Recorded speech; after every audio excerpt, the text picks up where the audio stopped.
부동산 PF 부실만 놓고 보면 이게 집값의 상승 요인일까 하락 요인일까? 상승 요인이라고 저는 판단하고 있습니다. 다른 의견이 있을 수 있어요. 어쨌든 부동산 PF는 나쁜 거야. 그럼 심리적으로 주택을 구매하고자 하는 잠재 구매자가 그럼 구매하지 말아야지. 구매 심리를 떨어뜨릴 수 있어요. 심리를 부정적으로 작용해서 그게 결국 부동산 매매 시장의 매수세를 떨어뜨리는 이 경로는 저 이해가 갑니다. 근데 이런 경로보다 이 세 가지 경로가 더 크다고 생각하고요. 이런 경로가 지금 있음에도 불구하고 이제 부동산 매수 심리는 이제 플러스로 반등했거든요. 자료를 보여드리겠습니다.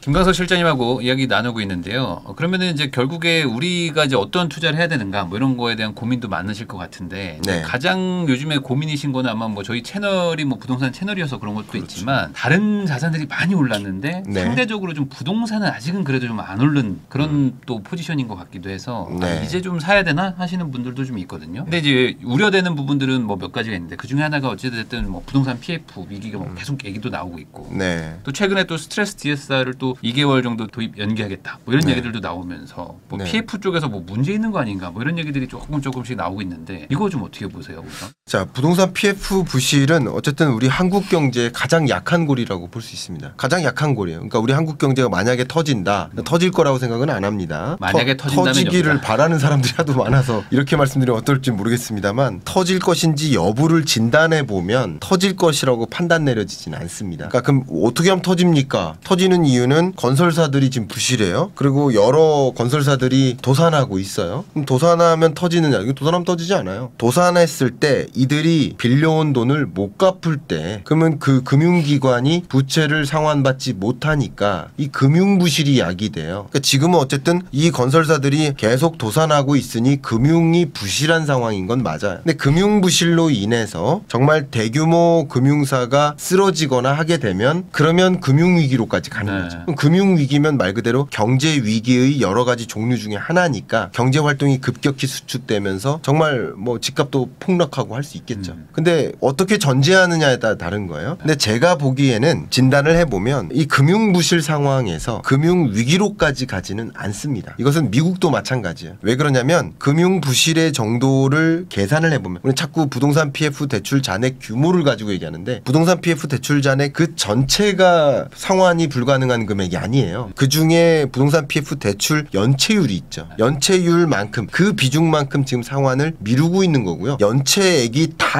또 부실이 아니에요. 연체하면 다 못 갚습니까? 그게 아니에요. 연체가 3개월 연속되면 그걸 부실 채권이라고 하는데 그러니까 전체 부동산 PF 대출 잔액이 터질 것처럼 얘기하는 건 너무 과잉 공포감을 얘기하는 거고 그 부동산 PF 대출 잔액이 많이 쌓여 있고 그중에 상당 부분이 부실 채권화 될 수 있겠구나 하는 우려는 있어요. 그러니까 그게 우리 한국 경제의 가장 약한 고리인 건 맞습니다. 그런데 그 규모 면에서 보나 그 많은 부실 채권, 부동산 PF 대출발 부실 채권을 많이 짊어지고 있는 은행들을 조사를 해보면 이 은행들이 혹은 이 금융권이 전체 그 금융사 자체가 쓰러질 만큼은 아니 기여도가 현저히 낮습니다. 미국도 마찬가지예요. 상업용 부동산 부실이 있어요. 이게 금융 부실을 야기해요. 근데 그것으로 인해서 전체 금융산업 미국의 은행이 10,000개가 넘어요. 그중에 중소은행들이 지금 부실한데 그 기여도를 계산해 보면 0.04%예요. 이것으로 인해서 과잉 공포감이 야기되고 그것으로 인해서 뭐 뱅크런이 잇따라서 대형 은행들도 쓰러진다. 그러면 금융위기 올 수도 있지만 너무 많은 가정을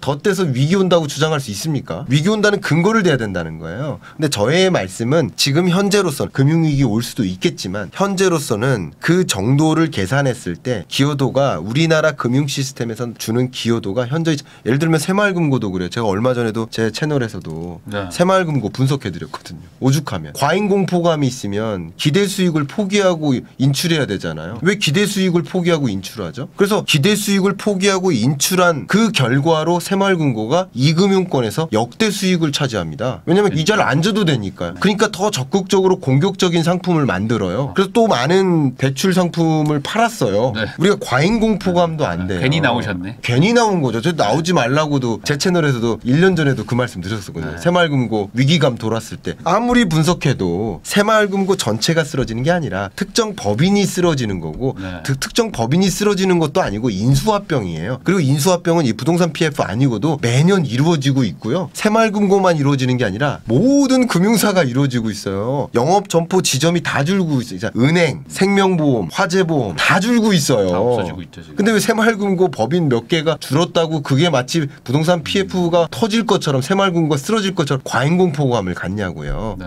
그러지 마시라는 말씀을 제가 들었던 건데 제가 너무 흥분했네요. 그러니까 미스 저칭하면 안 돼요. 네. 바르게 객관적으로 저칭을 해야 되는데 새마을금고가 쓰러지는 게 아니라 몇 개 법인이 인수합병 되는 거고요. 새마을금고는 더 탄탄해집니다. 굉장히 많은 돈을 물론 부실도 있어요. 부실을 떠하는 거 있어요. 그러나 새마을금고의 뭐 영업이익이나 갖고 있는 대손충당금이나 이런 걸 다 비교해봐도 이것을 건설사들이 새마을금고의 대출을 상환하지 못해서 새마을금고 자체가 쓰러져서 내가 저축해놓은 5천만 원을 못 받는 상황은 절대 아니니까. 그러니까 제대로 진단을 했으면 좋겠다는 말씀을 드리는 거예요. 마치 이런 것처럼 부동산 PF로 인해서 경제 위기가 오거나 할 만큼은 아니고요. 또 이런 위기가 있을 때 제가 한번 말씀드릴게요. 앞에 구렁텅이가 있어요. 그러면 걷다가 3m 전방에 구렁텅이가 있는데 그 구렁텅이가 있다는 걸 알면서 빠질 거예요? 피해가죠. 그럼 부동산 PF가 구렁텅이에요. 근데 그걸로 빠졌으면 좋겠다 하는 분들도 계시는 것 같지만 그러나 그게 아니라 정부, 금융당국이 그 부동산 PF라는 것을 알고 있으면서 빠지겠습니까? 제가 이렇게 얘기할게요. 그것만 지켜보고 있습니다. 자, 금융당국의 움직임을 지켜보면 부동산 PF만 예의주시하고 있어요. 빠지는 상황이 아니에요. 근데 또 재밌는 거 하나 말씀드릴까요? 부동산 PF 부실이 있다고 쳐볼게요. 그러면 그게 금융위기로 갈 것인지 아닌지를 진단하는 건 매우 중요합니다. 왜냐하면 금융위기 오면 자산 가격이 폭락하겠죠. 근데 전제를 바꿔서 금융위기로까지는 안 간다라고 진단을 해버리면 그렇게 전제했을 때 부동산 PF 부실은 집값 하락에 어떤 영향을 줍니까? 한번 좀 얘기를 해줬으면 좋겠어요. 부동산 PF 부실이 안 좋은 거 맞아요? 그럼 안 좋은 거면 집값 안 좋아지나요? 어떤 경로로 그렇게 설명할 수 있죠? 사실 이게 PF 부실이 오히려 공급을 또 부족하게 해가지고 네. 오히려 이게 집값 상승을 자극시킨다 이런 얘기도 있고. 그 얘기입니다. 그러니까 우리 그 현상만 놓고 안 좋은 부동산 범부동산 시장에 안 좋은 일이 있네? 그럼 부동산 시장도 안 좋겠네? 왜 이렇게 단편적으로 생각을 하죠? 부동산 PF 부실이 있으면 일단 금융사들이 건설사한테 대출을 안 해줘요. 그러니까 대출을 못 받으니까 건설사들이 건설을 못 해요. 그러니까 주택 공급이 부족해지는 시대가 곧 옵니다. 지금 굉장히 긴장하고 있어요. 굉장히 긴장하고 있어요. 정부도. 주택 공급이 부족해지니까. 그러면 주택 공급 부족은 집값 상승 요인이 하락 요인이에요. 상승 요인이죠. 한 가지. 또 두 번째 방금 질문하셨던 스트레스 DSR과 같은 이런 정책도 어쨌든 정책 당국 입장에서 당장 적용해야 돼요. 지연시켜서 적용해야 돼요. 아니면 아예 없애야 돼요. 그러니까 아무래도 지금 뭐 위기가 보이면 예. 굳이 뭐 내가 여기서 무리할 안 필요가 하죠. 없는 정책 당국이 왜 위기를 만듭니까? 위기를 안 가져가죠. 우리 객관적으로 정책 당국 입장에서 해석을 하자고. 이 정책 당국이 잘한다 못한다를 논하는 게 아니에요. 이 정책 당국이 옳은 일을 한다 나쁜 일을 한다는 것을 논하는 게 아니에요. 이런 일이 있을 때 정책 당국이 어떻게 움직일 건지를 한번 시나리오를 그려보자는 거예요. 그랬을 때 그 절대 위기를 갖지 않도록 움직일 거 아닙니까? 위기 가지 않도록 하기 위해서는 당연히 부동산 시장을 거래를 활성화해야 되고 미분양 주택을 해소시켜야 되고 그러면 더 많은 국민이 대출을 받을 수 있도록 환경을 만들어야 되죠. 그러니까 쉽게 말하면 가계부채 더 끌어다가 집 사세요라는 의미로 해석할 수 있지 않겠어요? 이게 맞는 거냐 틀린 거 맞는 건 아니죠. 틀린 거죠. 왜 위험을 더 키웁니까? 이렇게 생각할 수 있겠죠. 그러나 부동산 PF 부실은 집값의 상승 요인이라는 거죠. 그 연결고리를 갖자는 거야. 또 세 번째 통화정책 당국 입장에서 부동산 PF 부실이라는 게 없었다면 금리 더 올렸을 겁니다. 부동산 PF 부실이 있기 때문에 어쩌면 선제적 금리 인하도 해야 될 거라고 생각할 수도 있고 그리고 미국이 금리 인하했을 때 우리도 발맞춰서 빨리 해야 되는 상황이라고 인지할 가능성은 높겠죠. 왜냐하면 중앙은행의 목표가 세 가지니까 하나가 물가 안정, 두 번째가 경기 안정, 세 번째는 금융 안정이니까 물가 잡다가 경기 안정, 금융 안정을 놓치면 실기한 거거든요. 역시. 네. 그러니까 이 두 가지에 부정적인 영향을 주는 게 부동산 PF니까 어떤 경로로 생각해도 금리 인하 요인이고 금리 인상을 방해하는 요인이니까 부동산 PF 부실만 놓고 보면 이게 집값의 상승 요인일까 하락 요인일까 상승 요인이라고 저는 판단하고 있습니다. 다른 의견이 있다면 다른 의견이 있을 수 있어요. 어쨌든 부동산 PF는 나쁜 거야. 그럼 심리적으로 그래도 주택을 구매하고자 하는 잠재 구매자가 그럼 구매하지 말아야지. 구매 심리를 떨어뜨릴 수 있어요. 네. 심리를 부정적으로 작용해서 그게 결국 부동산 매매 시장의 매수세를 떨어뜨리는 이 경로는 저 이해가 갑니다. 이런 경로가 있습니다. 근데 이런 경로보다 이 세 가지 경로가 더 크다고 생각하고요. 이런 경로가 지금 있음에도 불구하고 이제 부동산 매수 심리는 지금 플러스로 반등했거든요. 자료를 보여드리겠습니다. 지역별 주택가격 전망 CSI 제가 매월 이것을 업데이트하고 있는데 이게 100을 기준으로 상회했습니다. 또 매수 심리를 보여주는 또 다른 지표가 주택시장 소비심리 지수예요. 그러니까 최근 들어서 특히 수도권을 중심으로 100이라는 기준선을 크게 웃돌고 있죠. 전국 평균값도 웃돌았습니다. 네. 그러니까 이런 움직임은 부동산 PF라는 부실 문제가 있음에도 불구하고 심리도 회복됐으니 이미 억눌렸었던 보시는 것처럼 23년 12월 정도, 24년 1월 정도 그 지점에 부동산 PF발 주택시장 소비 심리가 많이 위축됐었다고 볼 수 있겠죠. 근데 지금 그럼에도 불구하고 심리가 회복된 상황이니까 그리고 부동산 PF 문제가 23년보다 더 심각해질 거라고 생각하진 않아요. 부동산 PF 문제는 아직도 끌고 갈 소재이긴 하지만 그거보다 더 심각해질 거라고 생각하진 않거든요. 왜냐하면 도산하면서 정리하는 PF 잔액이 있고요. 그리고 정책적으로 압박하는 것도 있고 은행들이 신규 대출을 안 해주고요. 그러니까 부동산 PF 대출 잔액이 조금씩 나아지고 있는 거죠. 그렇죠. 더 문제가 심화되진 않아요. 그러니까 그게 심리적으로 더 심리를 부정적으로 만들지 않아요. 그러니까 이런 것들을 다 종합해 보면 어쨌든 부동산 PF 부실 문제가 부동산 가격, 집값을 놓고 어떤 연결고리가 있나라고 해석해 보면 저는 상승 압력이라고 저는 생각을 하고 있습니다. 그러니까 이게 터지면 정말 큰 문제지만 터지지 않는다면 오히려 이게 상승 요소가 더 강할 수도 있다. 이렇게 볼 수도 있는 거네요. 그렇습니다. 그래서 터지는지 아닌지를 봐야 되는데 사실 뭐 제가 어떤 특정인을 지적하는 게 아니라 그런 다른 양론이죠. 다른 이면의 주장을 하시는 분들의 의견도 고루 참조를 해서 가장 합리적인 그런 판단을 하시는 게 좋은데 저도 이제 그런 토론을 좋아해서 토론을 많이 해봤지만 터진다고 주장하셨던 분들이 뭐 예를 들어서 작년에 뭐 9월 위기설, 11월 위기설, 4월 위기설, 또 7월 위기설 또 등장을 할지 모르겠습니다만 그러니까 그 위기설이 등장한다는 것 자체가 은행들이 더 예의주시하는 거예요. 더 대출을 까다롭게 하는 거예요. 네. 정부가 더 예의주시하는 거예요. 그것만 쳐다보게 만드는 거예요. 그렇기 때문에 알고 있는 불확실성은 불확실성이 아닌 거예요. 네. 알고 있는 위험은 위험이 아닌 거예요. 위험을 알고 있는데 어떻게 도둑놈이 우리 집 앞에 왔다는 걸 알면서 문을 열어줄 거예요? 모르는데 당할 수는 있겠지만 알고 있는데 어떻게 문을 열어줍니까? 그러니까 알고 있는 위험은 오히려 경제 주체들의 대응을 적극적으로 하게 만들므로써 오히려 그것 때문에 위기는 안 오는 거죠. 그래서 저는 이렇게 여러 가지 경로로 설명을 드렸지만 위기 오는 게 아니라고 가정했을 때 이것이 부동산 매매 가격을 하방 압력을 주는 요인은 아니라고 저는 생각을 합니다. 그래서 오히려 요즘에 그 실제로 이제 지표들도 이제 약간 네. 상승으로 좀 가고 있고 물론 네. 이게 막 예전에 어떤 막 급등세는 아니지만 네. 이게 아무래도 이제 시장의 심리도 그렇고 지금 실장님 설명해주신 것처럼 사람들도 좀 이게 좀 이 느낌이 이게 좀 올라갈 것 같은데라는 생각으로 많이 바뀐 것 같긴 해요. 부동산 매매 가격은 어쨌든 올랐다 떨어졌다 하는 거 아니에요? 계속 오릅니까? 계속 떨어집니까? 올랐다 떨어졌다 하는 거예요. 올랐다 떨어졌다 하는 건데 역사적으로도 그랬어요. 그래프 한번 보십시오. 이거는 제가 그래프를 직접 그리지 않은 유일한 그래프입니다. 이거는 왜냐하면 오해하실까봐 그냥 그대로 캡처했어요. 부동산원에서. 이게 집값의 흐름이에요. 우리나라 역사입니다. 집값 아파트 가격의 역사. 근데 이 역사적으로 집값이 오르기만 했습니까?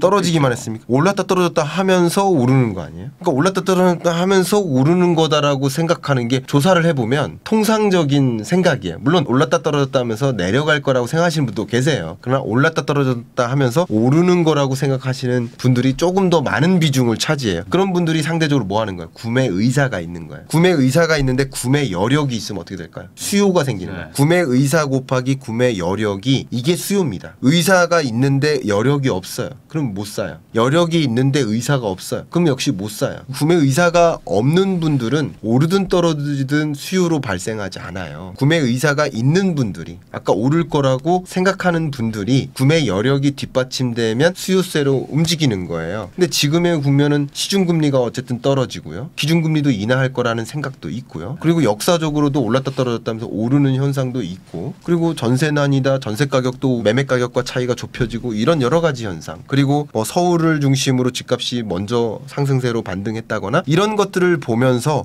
나도 그러면 지금은 사야 되겠네 하는 것들이 움직이면서 같이 맞물리는 겁니다. 그래서 제가 아마 작년에도 말씀드렸고 올해 초에도 말씀은 드렸겠지만 24년의 부동산 시장이 폭락도 아니고 폭등도 아니다. 그래서 보합인데 상반기는 약 약보합이고 하반기로 갈수록 강보합으로 바뀔 거다. 그래서 여러분이 급해서 뭐 서둘러서 사실 필요까지는 없지만 여러분이 봤을 때 저는 이거 평균 매매 가격을 가지고 말씀드리는 거니까 지금 이 지표가 플러스로 반등하는 구간이 이제 강보합으로 바뀌는 거죠. 지금은 마이너스 0.01% 수준의 전주 대비 증감률이 떨어지는 평균 가격이니까 수도권의 경우에는 서울의 경우에는 이미 반등했지만 평균 가격의 경우에는 아직은 보합이지만 약보합이라고 떨어지는 구간이라고 저는 생각을 하고요. 근데 이게 하반기로 가면서 강보합으로 바뀔 것이라고 보고 있습니다. 그러니까 그런 것들도 부동산 PF 시장의 그 부실 문제가 또 영향을 주는 것이라고 생각하고요. 다만 여전히 뭐 금리 인하 하더라도 여러분이 체감하기에 높은 금리 또 부동산 PF 부실 문제가 조금 해소되더라도 여전히 부실 문제는 있는 상황. 경기가 극단적으로 나빴던 것보다는 좀 개선된다고 하더라도 뭐 경제가 그렇게 좋진 않은. 그러니까 이런 것들이 강한 대세 상승이라기보다는 강보합으로의 전환을 반증하는 모습이지 않을까 저는 그렇게 의견을 드리겠습니다. 그러니까 이게 강보합이라고 말씀을 하시는 거는 이제 다 안 오르고 다 오르고 이게 아니고 오르는 건 오르고 내리는 건 내리는 거잖아요. 그렇죠. 근데 이제 보통 이제 내 집 마련하시려고 하시는 분들은 그래도 좀 그 동네에서 좀 좋은 거 살려고 하시는 분들도 있다 보니까 그런 분들 입장에서 그러니까 실제 매수하려는 입장에서는 그래도 약간의 좀 상승세가 좀 느껴지는 게 강보합인 거죠. 그렇죠. 네. 강보합은 어쨌든 상승입니다. 그러니까 약보합은 내가 어쨌든 살려는 건 약간 좀 올라가는 느낌. 그렇죠. 내가 사고 싶지 않은 것들은 약간 떨어지는 느낌. 이런 걸 강보합이라고. 강보합은 어쨌든 상승이고요. 약보합은 하락인데 뭐 상승이라고 얘기하기 참 미안한 상승 그런 느낌이. 사실 아까 말씀하셨던 그 지표 정도로는 급한 상승이라고 볼 수는 없죠. 0.01%니까. 전혀 아닙니다. 그래서 제가 임의로 구획을 짓자면 전주 대비 등락률 기준으로 했을 때 마이너스 0.3에서 0까지는 이제 약보합, 그리고 0에서 플러스 0.03까지는 강보합. 그런 흐름이라고 저는 의견을 드리겠습니다. 네, 그러니까 지금은 뭐 막 엄청나게 상승하는 느낌이라고 생각하시면 또 그것도 오해고. 오해죠. 반대로 네. 또 뭐 어차피 또 떨어진다라고 보기에도 또 그럴 요소가 또 좀 적은 그런 그렇죠. 상황이라고 보시면 되지 않을까 싶습니다. 네. 그러면 김광석 실장님하고 이제 부동산 관련돼서도 이야기를 나눠봤는데 또 마지막으로 또 한마디 또 해주실 수 있는 게 있다면. 그 뭐 제가 오늘 뭐 지표를 여러 개를 보여드리긴 했습니다만 어쨌든 부동산 시장을 판단하는 그 지표들이 뭐 한두 가지가 아니라 뭐 100개는 되겠죠. 근데 큰 범위 내에서는 수요 관련 지표. 네. 또 큰 범위 내에서는 공급 관련 지표, 그밖에 거시경제 지표 뭐 이런 것들이 있는데 또 이 부동산 매매 시장을 판단하는데 선행 변수로서 꼽을 만한 것들이 또 있죠. 그게 전세 가격 같은 네. 경우도 선행 변수격이 되고요. 그리고 경매 매각 추이도 선행 변수격이 되죠. 근데 선행 변수 중에서 전세 가격은 연일 상승하고 있고요. 지금 0.05% 수준으로 굉장히 매주 상승하고 있습니다. 그러니까 전세 가격은 상승하고 있고요. 그러니까 이것은 매매 가격을 상승시키는 상방 압력이 되겠죠. 추가적인 설명은 안 드리겠습니다만 경매 매각 추이도 마찬가지입니다. 워낙 부동산 시장에서 매매 거래보다 선행해서 움직이는 경향성이 강하니까 매각 추이를 보셔도 좋은데 여기 보시면 아파트 경매 매각 추이입니다. 저도 이 데이터를 계속 업데이트를 하고 있는데요. 매각률로 봤을 때 바닥이 22년 12월이에요. 23년 상반기까지 안 좋았는데 그리고 지금은 매각률이 많이 올라왔죠. 그리고 매각가율이 더 중요하죠. 매각가율 같은 경우도 23년 3월이 72.7%로 바닥이었죠. 그리고는 83.3%까지 올라왔죠. 그러니까 이런 흐름을 본다면 부동산 시장의 기조적인 전환을 선행해서 보여주는 지표겠다. 이렇게 의견을 드리고요. 또 여러분들이 실제 내 집 마련하거나 전반적인 시장을 볼 때 제가 24년 경제전망서에서도 말씀드렸었던 가장 주된 흐름은 비대칭화다라고 네. 했었거든요. 기억하실 겁니다. 그러니까 서울 수도권과 비수도권 간의 격차가 좀 벌어질 것이다. 이런 말씀을 드렸는데 이 자료 보시는 것처럼 역사적으로도 위에 있는 게 서울 아파트 매매 가격 평균치입니다. 네. 근데 전국 아파트 매매 가격 평균치를 보면 훨씬 기울기가 낮죠. 근데 이 전국 가격에는 서울 가격이 포함된 거 아니겠습니까? 네. 그럼 서울 가격을 빼고 나면 그냥 횡보 아니겠습니까? 거의. 네. 네, 그런 느낌으로 보시면 좋아요. 그러니까 여러분들이 부동산 매매 가격 시장을 볼 때 평균치를 가지고 전반적인 시장의 흐름을 느끼는 건 중요하고요. 그 안에서도 지역별로 어떤 지역은 확실히 상승하는 지역이 있고 아니면 지금 급하게 서둘러서 살 필요가 없는 네. 그런 지역들도 분명히 있는 거예요. 제가 책에서는 지방 소멸 위험 지역 같은 경우는 회복세로 전환되기가 어렵다라고 표현까지 했거든요. 그렇게 여러분들이 좀 부익남 시청하시면서 지역별 어떤 흐름이라든가 이런 것들도 좀 예의주시하시면서 조금 합리적인, 조금 더 잃지 않는, 저는 이제 미스저지하지 마시라고 그러거든요. 미스저지하지 않는 그런 의사결정 내리시기를 좀 조언드리고 싶습니다. 지금까지 경제 읽어주는 남자 이제 김광석 실장님하고 이제 세계 경제부터 해서 이제 부동산 전망까지 한번 얘기를 나눠봤는데 사실 아까 말씀하신 것처럼 오판하지 않는 게 가장 중요한 것 같고요. 네. 그리고 오판이라는 건 결국에 좋은 정보들을 네. 잘 모아가지고 그걸 근거로 해야지만 또 오판하지 않는 그렇죠. 게 아닌가라는 생각도 듭니다. 그래서 뭐 다양한 얘기들 많이 들어보시고 다만 이제 뭐 어떤 하나의 방향에만 너무 꽂히지 마시고 이런저런 얘기 다 들어보시면서 좋은 판단 하셨으면은 뭐 좋겠다 이렇게 정리할 수 있을 것 같습니다. 다시 한번 귀한 시간 내주셔서 시청해 주셔서 감사하다는 말씀 전하면서 저도 실장님하고 인사 나누겠습니다. 실장님 오늘 나와주셔서 감사드립니다. 제가 감사합니다.